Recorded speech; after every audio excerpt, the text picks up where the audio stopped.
மக்களே, நேத்திக்கு ஆளுநர் உரை நடக்கும்போது வந்து பார்த்தீங்க அப்படின்னா, எதிர்க்கட்சியெல்லாம் வந்து பார்த்தீங்க அப்படின்னா, குறிப்பா உதயநிதி அவர் வந்து என்ன சொன்னார் அப்படின்னா, "வாய திறந்து பேசுங்க சிஎம்" அப்படின்னு சொல்லிட்டு பதாகையெல்லாம் வந்து ஏந்திட்டு இருந்தாங்க இல்லையா? அவங்களுக்கு தாங்க இந்த பதிலு. சரிங்களா?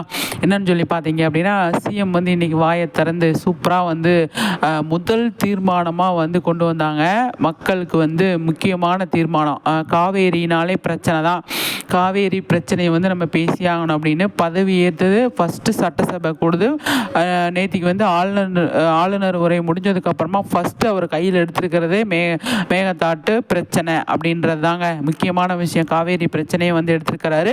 அதுக்கு எல்லோரும் சப்போர்ட் பண்ணணும் அப்படின்னு சொல்லி கண்டிப்பாக வந்து அவர் வந்து கேட்டிருக்காரு. கண்டிப்பாக எல்லோரும் சப்போர்ட் பண்ணலை அப்படின்னா வந்து அவங்களுக்கு தான் பிரச்சனை. கண்டிப்பாக சப்போர்ட் பண்ணுவாங்க அப்படின்னு தான் எனக்கு தோணுது. இந்த தீர்மானம் நல்லபடியாக நிறைவேறும் அப்படின்னு எனக்கு தோணுதுங்க. ஆனால் சிஎம் அழகாக வந்து எவ்வளோ அழுத்தமாக வந்து எப்படி பேசினாங்க, அதை கண்டிப்பாக உதயநிதி எதிர்க்கட்சி தலைவர் வந்து பார்க்கணும். அதை அவர் எதிர்க்கட்சியாக அவர் எப்பவுமே